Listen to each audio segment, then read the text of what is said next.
Are you ready for some brand new details about Biomutant? Because guess what? We got a brand new interview with the creative director of the game who spills the beans about tons of new details about this game. Plus, guess what? The trophy list is out. It reveals a lot of cool stuff about the challenges and side activities you can expect in this game. Some new stuff there. So let's dive in right now. Hey everyone, what's happening? Open World Games here. Hope you're doing good. And yes, we are talking about, once again, Biomutant. It should be on your radar. If it is not, definitely get it there. But yes, a very special thank you goes out to Alarmed Review for breaking down this interview. It comes from Legacy Gaming, of course, sources in the description below.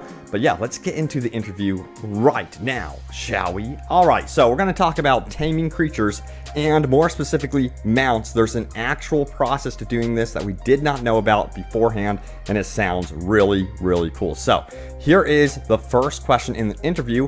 It says, mounts taming in the game, and Steven replied saying this: living creatures, 2 ways of acquiring: finding the right pip, seed, find the one that matches the creature when you explore. It's a match system, and then it is your mount to use. So you basically have to go out, find the proper plant or seed, which will track this mount so you can actually tame it and control it. That is really cool. I actually love this system.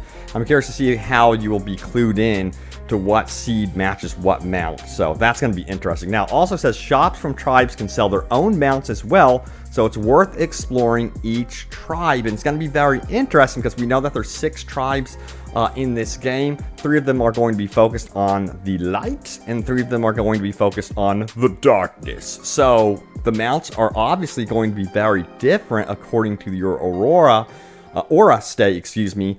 So I'm curious to see what the dark mounts look like, to be honest with you. And of course the light mounts, which are probably going to be unicorns. Who knows?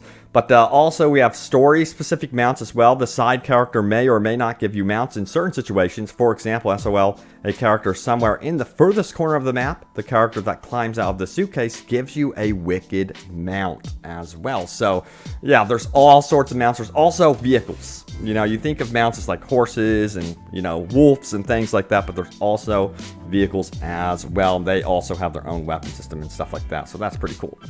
All right, so let's keep going, shall we? Now, we have another question here about loot and how that system actually works in this game is going to be favorable to players. So it goes on to say this: yes, it is randomized, but some parts are not for big, powerful weapons where you have to collect multiple parts that are always in specific locations. But loot is always randomly dropped unless it is shown to you. For example, in a locker with a full biohazard you need. Now, a lot of side characters have special rewards like crafting items or weapon types, so talk and explore. Loot boxes that glow a certain color drop weapons of a certain rarity, but may drop a higher rarity, although a very rare chance. So there's actual like loot boxes that you can go into.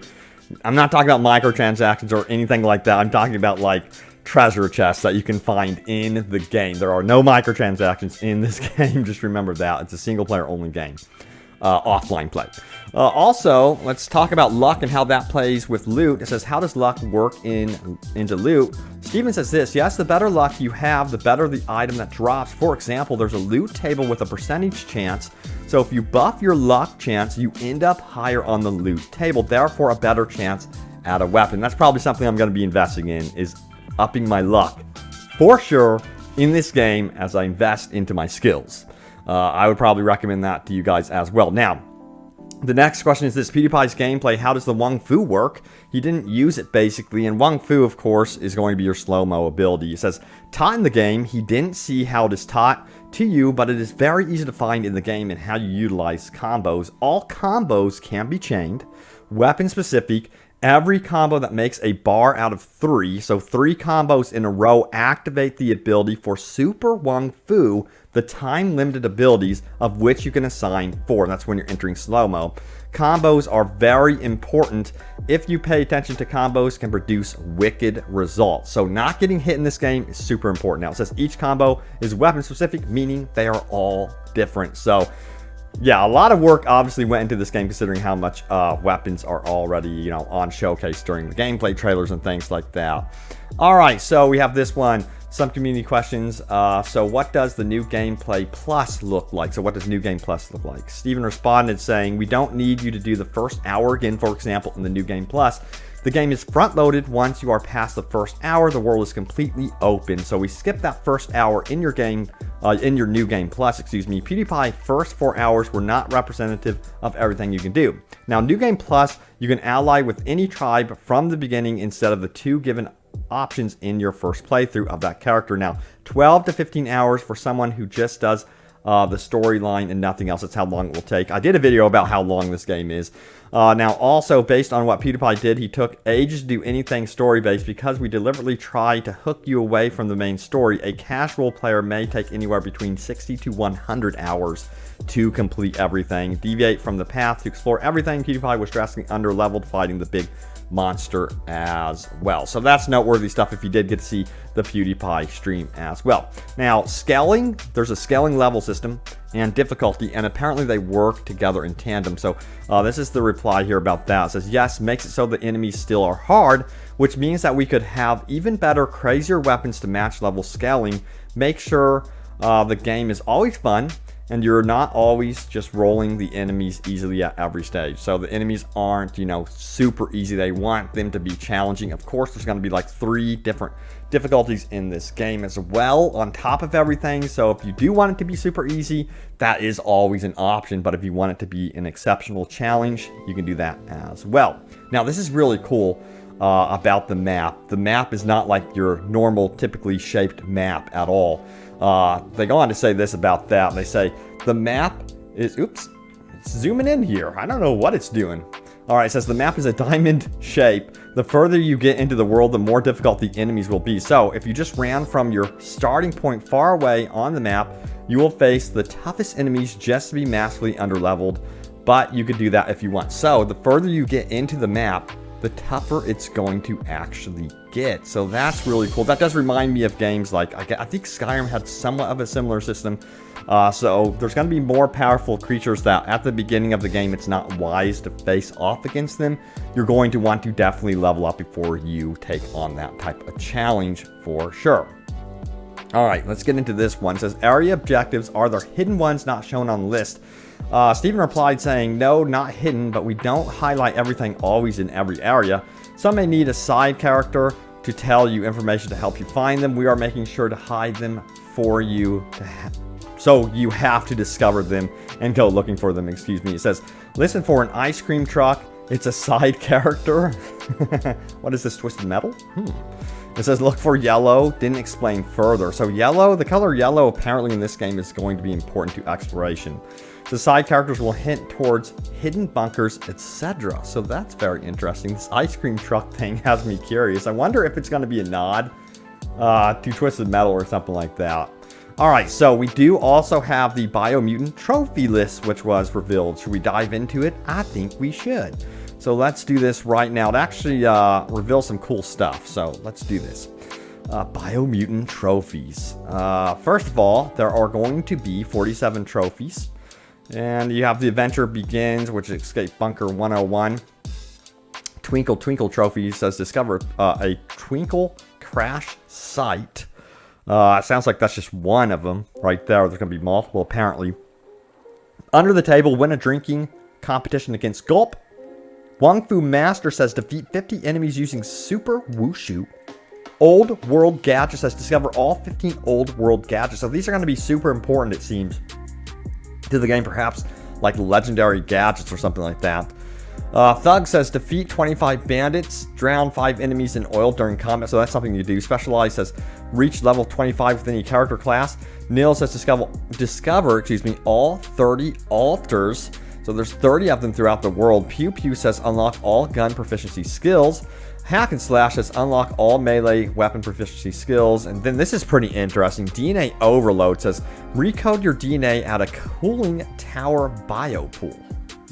Maybe that's like some sort of respec thing. I don't know. Max Gain says upgrade any 2 attributes to 100. Electrified says this defeat 20 enemies using the Key Spark ability. That's pretty simple. A lot of these revolve around, killing enemies, a certain amount of enemies. So stick to them. Stick 25 enemies to the mucus bubble. I love that bubble thing, by the way. We got to see that a little bit. I think in the most recent gameplay trailer, if I could pull that up. This thing is so cool. I freaking love it. It's right here. Wait for it. There it is. The bubble of doom. I cannot wait. That's the one I really want to obtain because it seems like you could do a lot with that in combat. But it also seems like it might be useful for exploration as well. Now we also have this sprung, bounce 50 times on a fungus. Nautica says ride the Googlide across all water resistance levels. Heavy Metal says survive 5 minutes in the mech 10 while in the dead zone. I imagine this is going to be your mech, which can roam around and act as some sort of resistance barrier or armor, if you would, against some of the, you know, poison stuff out there. Rodeo says ride a knot 500 meters. Toy Tinker says unlock all automation upgrades. Those are going to be the little guys that can help you around and explore the world. They're like your Clank, I guess you'd say, if anyone's familiar with Ratchet & Clank. It says in the green, possess more than 1,000 green leaf. Elementary says obtain 10 of each crafting resources. Zudu says capture 20 SQ VIPs. And then we have a bunch of things where you can capture gum ducks, capture 20 glitter moths, capture 20 peppies, 20 goopas. And Bagman says buy an item from Honky. And Adventure says discover all 7 environmental biomes. And then we have Eye on the Road, discover and enter 3 manholes. Paragon says defeat all 4 world eaters. Now, if we back up to this, it sounds like there's some sort of underground to this game as well, which is very, very interesting. Now, you can defeat all 4 world eaters as well. And it says that's mine, detonate 3 bang balls on the Porky Puff. Feed the Jumbo Puff world eater 6 Asquips. Mariner says feed the Merc Puff 10 Koopas. And Gum Show says pull all teeth from the Hoof Puff. I love these names. The Dragon says defeat or subdue all 5 rival tribe leaders. Whoa. Dude, that would be very challenging. That's interesting. It says Conquest, take over 6 tribe outposts, defeat enemies using 3 different tribe weapons, complete all 20 conscious dialogues. There's some sort of special dialogue options there. How many? Oh, okay. I was wondering. It says discover all 6 tribe forts, craft a 7-star weapon, which, wow, that would be huge. That'd be considered probably your ultimate. Hammer Time says find and equip 5 different mech 10 upgrades, so you can actually upgrade your mech, and you can actually upgrade your Googlide as well. Deal more than 1,000 damage in a single hit. Discover all 16 side characters. And also, this is interesting, find out what's at the end of the rainbow. It's a leprechaun, of course. But we'll be finding out soon enough when we get our hands on the game. May 25th. You better believe it. I'm absolutely hyped. Now, we did have a question here from the community manager as well. He posted out on Reddit. And let's take a look at this. This is very interesting. He says this. He says, if you could pick anything you would want to see within the game, what would it be? It says if you could pick any subject that you would like to get a video of, what would it be? Curious for 2 reasons. Research and understanding of the community here versus Discord versus stream. I might be able to make some of those videos and release on the 24th. Freaking sweet. So yeah, they might be showing off some really cool stuff. So what would you like to see from Biomutant? By all means, sound off. Let me know in the comments below. But you know what time it is?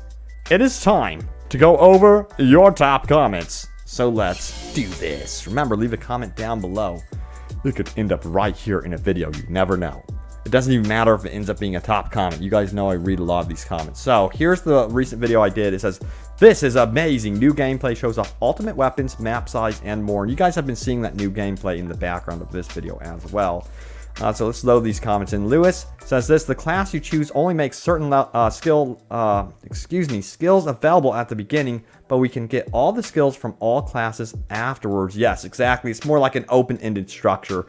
It's just they kind of try to guide you into the direction that you want to go in based on the classes at the beginning. And you'll notice that when you pick your class, I wanted to mention this to you guys, when you actually pick your class and your breed and that sort of thing, it's really important to pay attention to, like, for example, you can see the intellect just a moment ago rising, or your strength getting, you know, I guess you would say stronger or more value to it. at the beginning of the game, that's so important. If you have that type of structure to your character, of course you're going to want to hone into intellect if you added those bonuses right out of the gates, because that means you begin specializing in your character and more specifically powers. Now, if you go for strength, you're probably going to go for a breed that's more about melee combat, so you're going to want to combine that as well with your class. And then on top of that, you're going to want to do your equipment, which is going to be strength based, and then you could really combine and start specializing and doubling down, tripling down on strength and becoming super powerful in that manner. So that's how RPGs usually are played. You can also play Jack of all trades, but you kind of put yourself at a disadvantage by doing that. Now, we have Mojo Jojo, who says, Kung Fu Panda Raccoon version, I'm juiced for it. Hell yeah. Sunken says, I want this game so bad, it looks genuinely fun with how much you can customize. Fred Kamina says, I'm actually surprised at the size of the game considering the character is not large, which means the game is not just large, it will also feel large. Yeah, and also you run into like human-sized characters as well. So you're like this small creature that's interacting with, you know, not humans, but larger creatures. But yeah, it's really, really cool. But thank you all so much for watching. Stay tuned for more Biomutant and, of course, more open world gaming goodness. We are basically nearing the end of May here, so hopefully we hear about other games as well. But right now, I am super hyped for Biomutant. Stay tuned, and I got you guys covered on whatever other cool open world games do emerge. Hopefully we have some announcements here soon. Thanks for watching, and I will see you all next time. Take care.